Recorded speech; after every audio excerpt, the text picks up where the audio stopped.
Entrepreneurship used to feel like a leap, but today it's a bridge. And the first step doesn't look like quitting your job. It looks like seeing your job differently. Today, I'm going to show you how entrepreneurship has evolved, how intrapreneurship is a new starting point, and how your 9 to 5 might secretly be the best training ground for you to become a business owner. Welcome to episode 17 of Everything Entrepreneurship, the podcast with Kyle Jerome Carter, the place for ambitious employees, skilled professionals, those climbing up the corporate ladder, and my working entrepreneurs as well. We have a fun episode today. Today, I'm bringing order to the slippery slope, to the blurred lines that is entrepreneurship. And I'm going to try and give you the spectrum of what used to be and what is now. Before we go any further, I want to say thank you to all the support I've been getting, especially on YouTube. I think I gained over 100 subscribers just from the last 2 episodes alone. The comments, again, I read them all. I respond to them all. I'm truly trying to build a community of like-minded individuals that are trying to get into entrepreneurship the right way so they can build that second or third form of income. You know, I know how hard stuff is, and I'm not trying to give you the fluff. I'm trying to give you the meat and potatoes, trying to give you the real stuff, you know. So if you are listening on Apple or Spotify or wherever you listen to podcasts, I appreciate the support. If you are on YouTube, hit that subscribe button. We're going up. I'm not looking at vanity metrics. I'm on a mission, and I would be honored to have you here with me. So with that being said, thank you for the support. And let me tell you how this episode actually came to be, right? Now, I'm not sure if you recall, but a few episodes back in February, March, I made a claim that said, whereas I do one-on-one consultations, I would love to go to an actual company to teach entrepreneurship to the employees, right?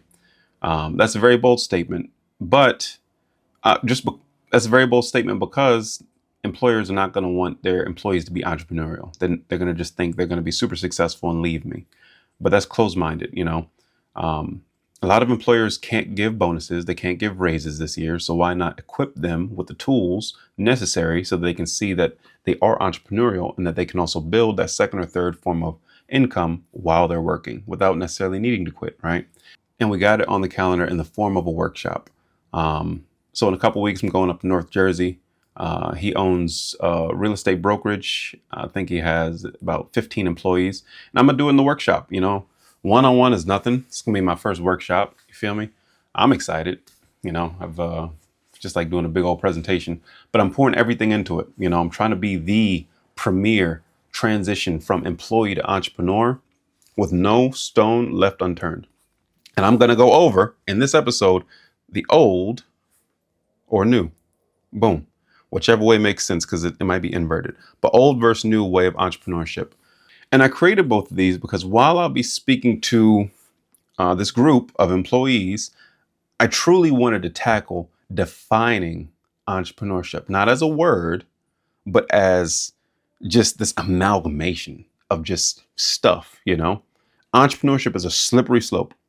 Entrepreneurship is a lot of blurred lines, and I tried to bring order to it in this spectrum, right? I'm about to go into what the old spectrum of entrepreneurship used to be compared to the new. But first, let me actually dive deep into the word entrepreneurship, right? Entrepreneur, and I granted, I'm not like one of these guys that's super like, this is the founding word. I did my research. I might not be as eloquent, but here's my go. And I do have my notes here. So preneur and entrepreneur came from French origin. It translates to take or to undertake, right? And that's technically what an entrepreneur is. An entrepreneur, by definition, is someone who undertakes risk to build something new. They often use their own money, time, or reputation to bring this idea to life, right? And the word, or the first part, entre, basically means between. And when I looked that up, that's like going from between where you are to where you want to be by undertaking, you know, financial risk to accomplish your goals, right? So that's an entrepreneur, and that's where it comes from. But then when I look up actual history of entrepreneur, it finds out in the 1700s, entrepreneurs, again, with that French origin, was primarily for landowners and inventors, right? And then in the industrial era, that's where we have our Fords, our Rockefellers, our Carnegies. There's a great documentary called The Men Who Built America, which is amazing. It really goes in depth as to all of them, the Carnegie, the Rockefeller, the Ford, JP Morgan. And it's very interesting. I don't know if you're a history buff, But as an entrepreneur, it's definitely a good watch. Though times were different, you can really see what they had to do back then, right? So after we go from the industrial area, that's when, and I believe like the 1970s to the 90s is when you had like franchise boom. This is more so like the McDonald's and others that allow people to franchise out their company. Um, After that, you get to the early 2000s, like early 2000s, late 1990s, where you have Silicon Valley, the startup boom of entrepreneurs and entrepreneurship, right? And then post recession, so post 2008, when the housing market crashed, that's when we start to get into like the digital shift, right? So the mid 2010s ish, you start to get social media, and you start to have more people having a presence online. And as you have people with a presence online, you see that more people are not just working a second or third job as it was before if you needed more money, but now they're starting things on their own, right? But the straw that broke the camel's back was the pandemic. So like after 2020, people saw, just like last episode, job security is not a real thing anymore. And most people need more money and more income. So again, shifting from that, I'm going to get a second job or a third job, or I'm just going to work that second job and just a weekend gig, it started to shift towards how can I start creating income? And with that progression from the 1700s up until now, the term entrepreneurship went from being small and rigid to being long and blurry. So let me go a little deeper with some examples of what I mean by blurred lines, right? In a previous episode, I said, what about a person that makes a peanut butter jelly sandwich compared to cooking a meal? Anyone can make a peanut butter jelly sandwich, but a real cook understands ingredients, preparation techniques, and can create a full balanced meal. Both prepare food, but only one actually cooked. Now, let's say you have a person that occasionally plays basketball compared to a professional basketball player. One person plays basketball at the park for fun or for fitness. The other person trains daily, competes at the highest level, and gets paid to perform. Both play the game, but only one is professional. Making content compared to being a content creator. Anyone can post on TikTok or Instagram, but a real creator understands storytelling, hooks, editing, audience psychology, and does it consistently with purpose. One posts content, the other one builds a brand. Those are just a couple examples, but as I not only prepare for this workshop, but even in past conversations, consultations, or just for my clients, for my company, I find that I'm always saying, this it's blurred lines. You know, entrepreneurship is, you could be doing this, but you also could be doing that. And I said, there needs to be order to this. So I created both the old and the new spectrum of entrepreneurship. And this is what I'm going off of. I'm not saying that every person in the world has to follow this, but I took some time, put some effort, and this is what I came up with. Now let me come over here because I'm going to have the spectrum right here. I'm still getting used to the camera sides and stuff like that. So as you can see in the old entrepreneurship spectrum, you have a couple different fields. And for the most part, this is how it was, because the name of the game for somebody that was working a job that needed more money was, let me just get a second job or a third job to compensate or to supplement my income, right?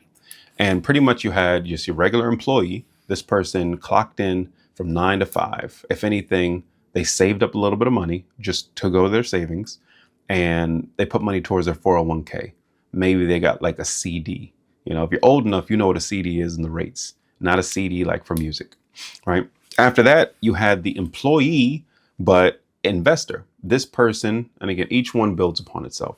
So this person right here has savings. They plan to put money towards their 401k, but this person actually invests in the stock market or IRAs for long-term growth, right?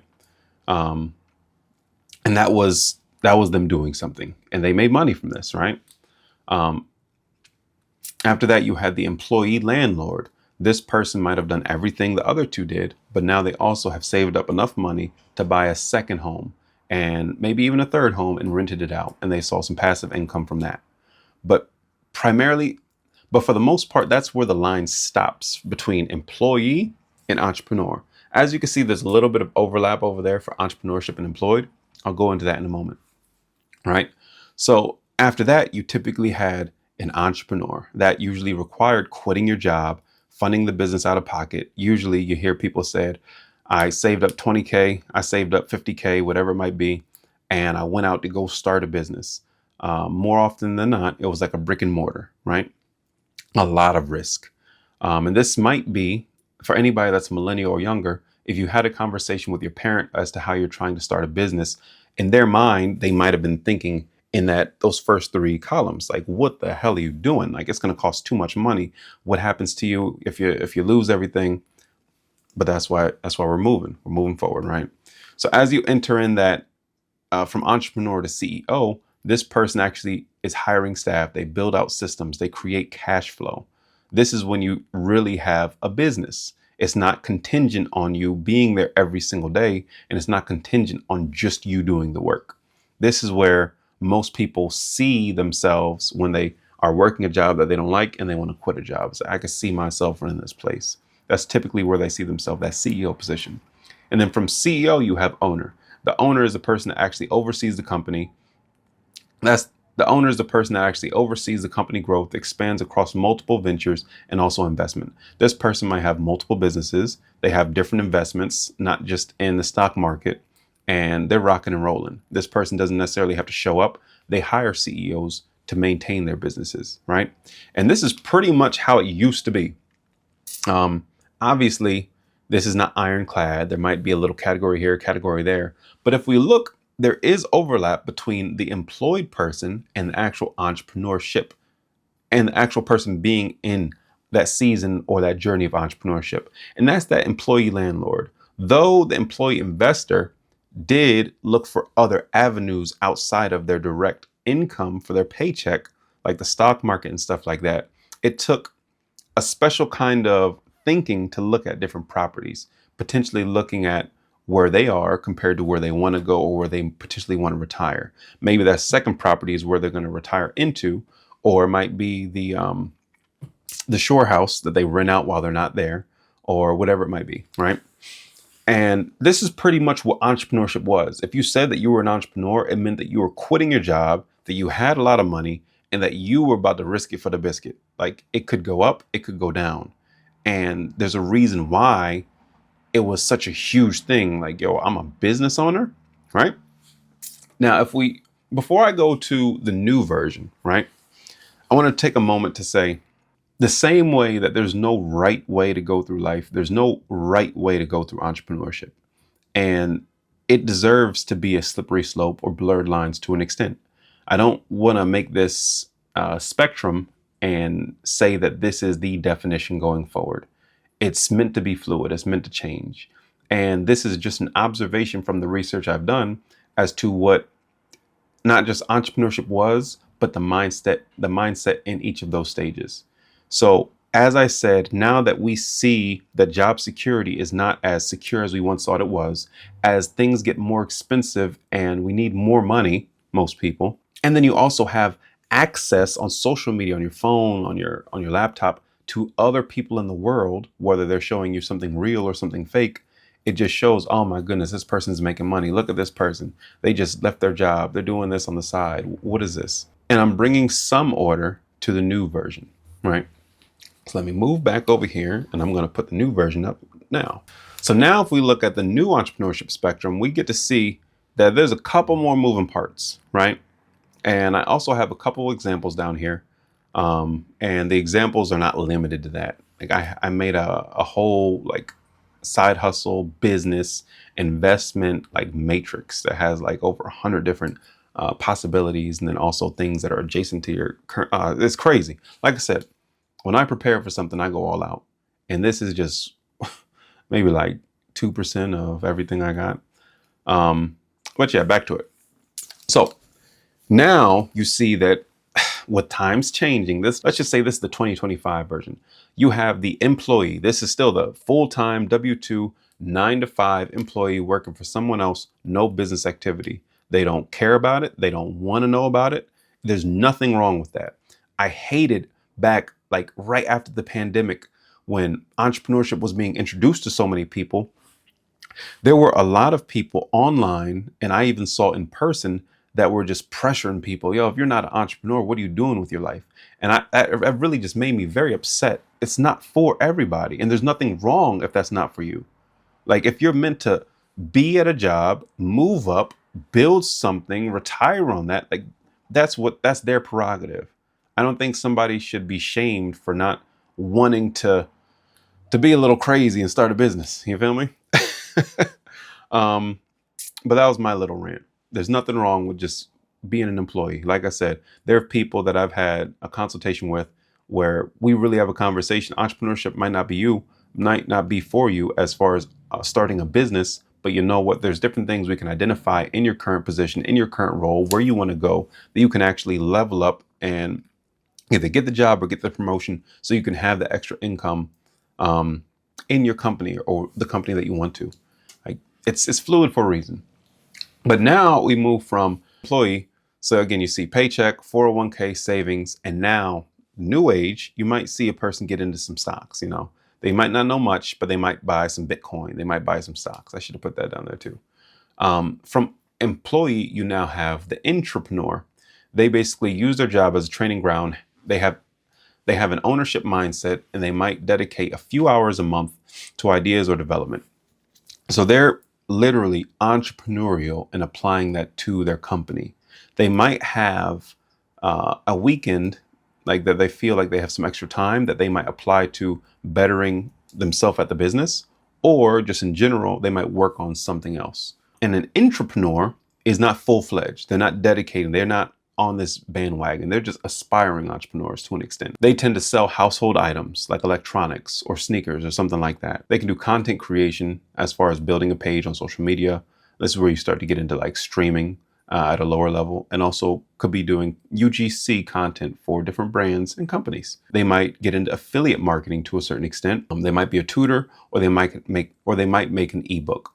This stuff is very low barrier to entry stuff. But though it is low barrier to entry stuff, doing it at any scale definitely is entrepreneurial and is in that realm of entrepreneurship, right? So I don't like the term side hustler. Again, I just made this, over the weekend, and it'll definitely be refined by the time it actually goes, by the time I present it at the workshop. But side hustler is a person that is looking for a side hustle. Again, as you can see the blue, they're still employed at this time, right? This person is actively building something outside of work, as in like the nights and weekends, maybe 2 to 8 hours a week. And they're looking for occasional income here and there. This person could do video editing, copywriting, buy a vending machine, place it somewhere. They can start a clothing brand, Amazon FBA. They can get into day trading. It doesn't require all hands on deck. It doesn't require I need to lose sleep, but this does mean that they're working. They understand they need more money, and they're willing to apply some time outside of work towards it, right? After that, you have let's just say the entrepreneur, right? Though this is all entrepreneurship, we have the entrepreneur that's still working. This person is consistently working 10 to 20 hours a week on their business with a goal of replacing that income. They're still employed, but they're getting early traction. This person could be putting together a course. They could do Turo. They can get into high ticket coaching. I'm not sure if you've seen ads on social media. Just be a coach. Anybody could be a coach and sell it for $10,000, $20,000. Yeah. Event photography, Etsy store, YouTube monetization. This is where you start to really have a fire inside of you to replace your income. It doesn't mean replace your income to quit your job, but more so, I want to build more. And I have a whole calendar set aside as to how much time, like actual time, and how often throughout the week and on the weekends, the intrapreneur, the side hustler, and the actual entrepreneur dedicate outside of work. But that's the last of the employed category. Now, if we move into actual like self-employed, which again, I debated on just potentially having self-employed within an entrepreneur, because in the conversations that I have, not just with my company, but just other individuals, other entrepreneurs, it's 50-50, But I did decide to make it its own category that signifies when a person leaves the job. 9 times out of 10, they are self-employed to an extent.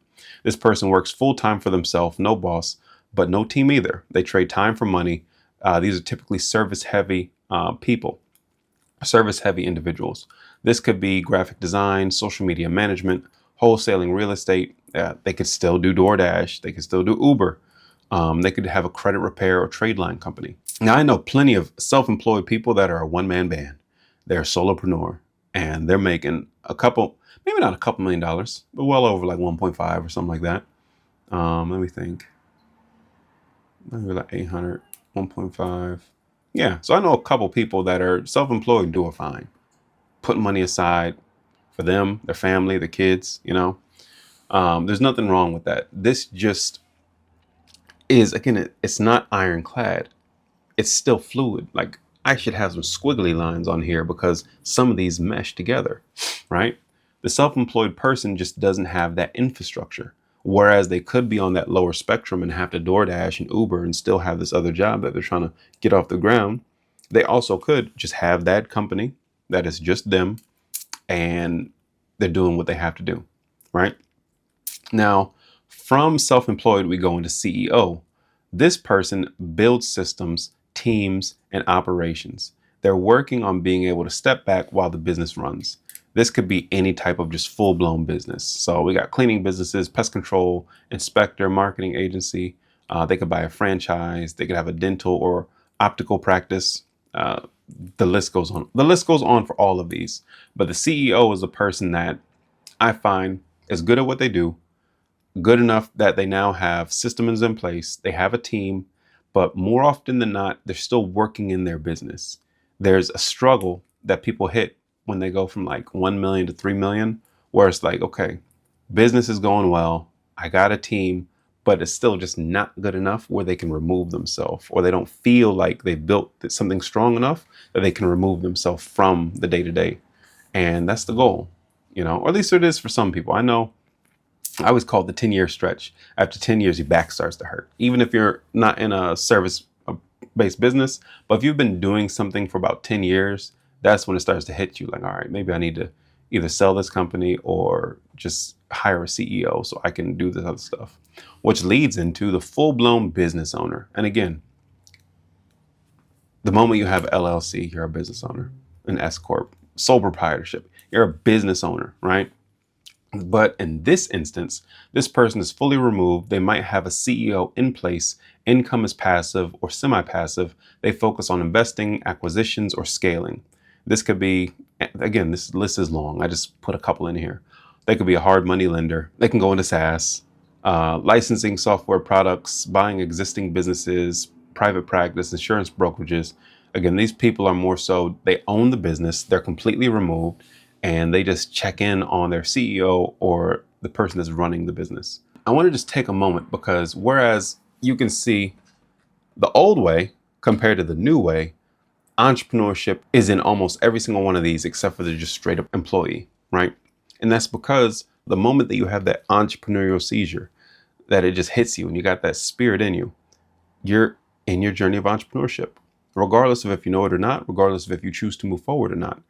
Regardless of if that means you're going to build a business, but like I said, you could choose to instead take those entrepreneurial traits and build within your company or get the job that you desire. Now, whereas I have both of these spectrums, I easily could have just put like a couple bullet points for each, the old and the new. I made a visual one because visuals tend to work better, but also because as I'm teaching employees how to become entrepreneurs and how to get into entrepreneurship the right way, as well as set proper expectations going in as to the roadblocks, hurdles, and obstacles that they're going to face along the way. I have to bring up what it means to be an intrapreneur. And now, granted, we just love labels, right? You don't have to care about the label. An intrapreneur just simply means that you move from that mindset of just solely just, I'm just here, clocking in, clocking out, no more, no less. I don't care about business. It means nothing to me. Two, I might be able to build something out for myself in some capacity, even if it pays just the gas that I have each week, even if it pays just for my phone bill, even if it only covers half my rent, I could build something. That's when you get to that entrepreneur, because you're using or you're bringing an entrepreneurial mindset to your job. And as I do these workshops, it's not that I have to change my message, because that doesn't change. I have to be more strategic with the information that I give while they're in the actual workshop so they can actually apply it and see the results faster. Because that's what I do. The who, what, when, where, why, and how. KJC, Everything Entrepreneurship, just helps you with the speed and accountability. Technically, this is the first section of 5 for the workshop. but you have to be educated in order to do the work when you don't feel like it. So it makes sense to not necessarily overload, but to give a solid definition of where we start and how you can propel yourself into where you want to be. And entrepreneurship, as you can see, again, right there, is the start to entrepreneurship.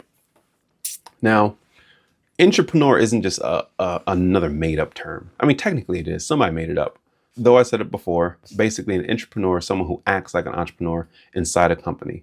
They take initiative, solve problems, and they think long term, even if they don't own the company. And there's a couple of real world examples of very successful entrepreneurs. They had no mind in creating a business and leaving their company, but they use those entrepreneurial traits to build something from within. So we have Justin Rosenstein, co-creator of Facebook's like button. He was an engineer at Facebook, and his drive led to the development of the like button on Facebook. And then you got Paul Buchheit. I am sorry, Mr. Buchheit. I'm tearing your name up. Somebody tell me how to say his name correctly, because I tore it up. But basically, he was the creator of Gmail at Google.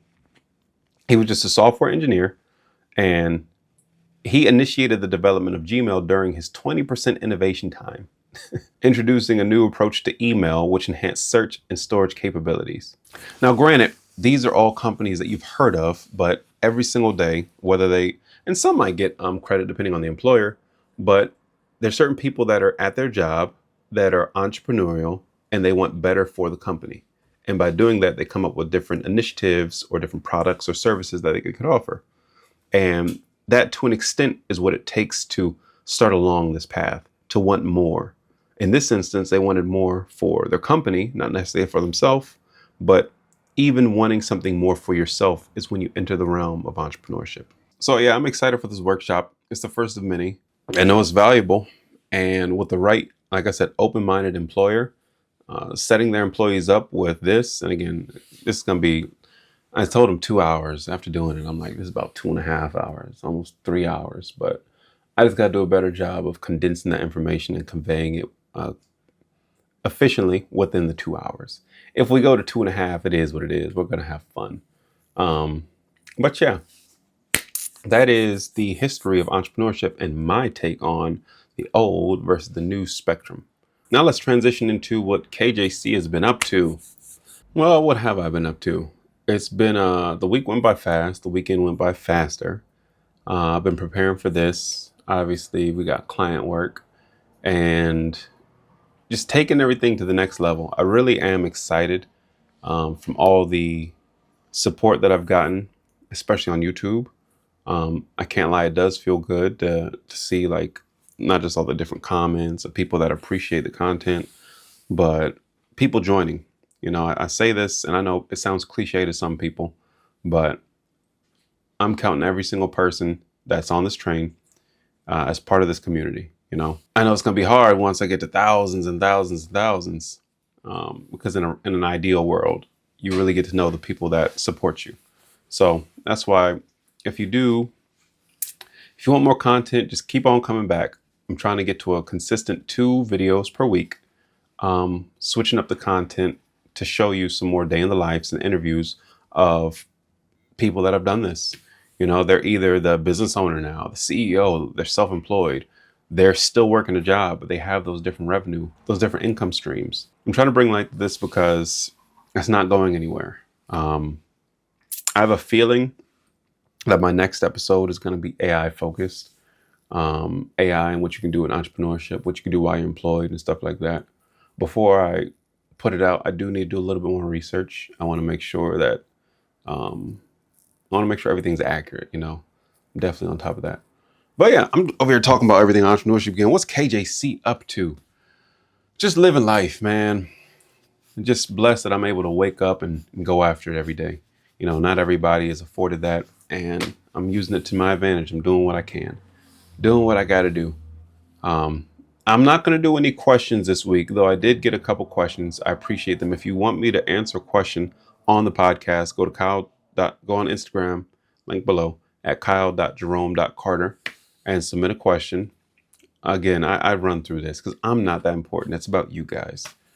I'm going to have something for you next week on what we're up to as a company and stuff like that. But until then, I'm glad you made it this far. Because you made it this far, I'm not going to give you some motivation just so you feel good. I want you to take, if you are feeling excited, I want you to take this and apply it on Tuesday when you're not feeling that good. I want you to wait until Thursday that you have that slump and remember that you're doing this for a reason. You're building something. You're building something real to not just help yourself, but most likely your family and your friends. You know, that doesn't mean that all the weight is on your shoulders and that everything is contingent on you not missing a one night of sleep or you missing all your sleep or something like that. Take it day by day, do what you can every single day, and understand, as cliche as it sounds, you have to enjoy the journey. It's not just about the destination. You're going to realize how much more fun you can have along this journey when you realize that. So with that being said, I'm going to wrap this up. I will talk to you guys next week unless I can force a video out in like Wednesday, Thursday, because I think the algorithm like that. I think the YouTube algorithm likes when KJC is dropping 2 episodes a week. So until the next time, have a good one, guys. Have a great week.